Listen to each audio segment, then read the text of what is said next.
আসসালামু আলাইকুম প্রিয় দর্শক, I am mister Mamun Talukdar. আমি এই মুহূর্তে দাঁড়িয়ে আছি সুরমা নদীর উপর। আজ আপনাদেরকে সুরমা নদীর সম্পর্কে কিছু জানাবো এবং কিছু তথ্য দিয়ে থাকবো।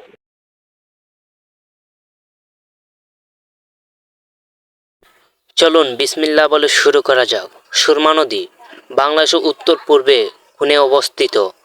সবুজের পাহাড় আর কুয়াশার ছাদে মোড়ানো এক সম্ভব, আর তার বুকে চিরে বসে রয়েছে এক জীবন্ত ইতিহাস, সুরমা নদী। এই নদী শুরু হয়ে থাকে ভারতের মেঘালয় বরপানি পাহাড়ে। সেখান থেকে একটি বরাক নদী নামে যাত্রা শুরু করে, পরে বাঘ হয়ে এক অংশ হয়ে ওঠে আমাদের সুরমা, যা প্রবেশ করে সিলেট যোগীগঞ্জ দিয়ে বাংলাদেশ। 250 কিলোমিটার দিক এই নদীর। এটি চলে গিয়েছে সিলেট রামগঞ্জ নেত্রকোনা হয়ে শেষ মিলিত হয় কুষ্টিয়া নদীর সাথে, আর একসাথে গড়ে তোলে মেঘনা নদীর বিশালতা। কিন্তু সুরমা শুধু নদী নয়, এটি একটা জীবন্ত রেখা, যার তীরে গড়ে উঠেছে শত শত গ্রাম, যেখানে মানুষ চাষ করে, মাছ ধরে, গান গায় আর বাঁচতে শিখে। সুরমার তীরে আপনি দাঁড়িয়ে দেখতে পারবেন ভোরের প্রথম আলো জেগিয়ে ওঠার প্রাকৃতিক সৌন্দর্য, নৌকা চলাচল শব্দে হারিয়ে যাওয়ার সময়, আর সূর্যাস্ত রঙের রাঙ্গা আকাশে মিলে যেতে পারে আপনার হাজারো স্বপ্ন।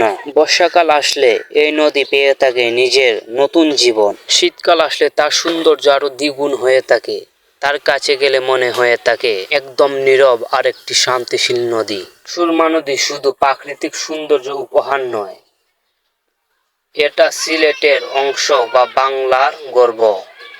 আপনি যদি এখানে সিলেট যান, তাহলে সুরমার পাড়ে এক বিকাল কাটিয়ে দেখুন।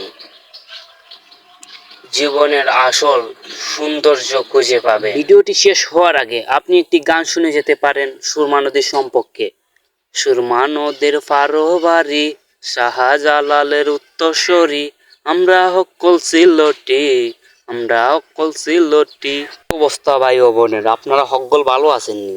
একবার আসেন না আমাদের সুরমা নদীর পাড়ে, ঘুরে যান আমাদের সিলেট, প্রাণের সিলেট, শাহজালালের সিলেট। দেখেন এখানে কত সৌন্দর্য, প্রাকৃতিক কত সৌন্দর্য রয়ে গিয়েছে, মহান আল্লাহ তাআলা দিয়েছেন। এখানে সুরমা নদীর পাড়ে বা অন্য অন্য জায়গাতে আসলে আপনার মন প্রাণ একদম ভরে যাবে। একবার দেখে যান আমাদের সুরমা নদীটা, বা আমাদের সিলেট ঘুরে যেতে পারেন আপনার মনে চাইলে। Tata, bye bye.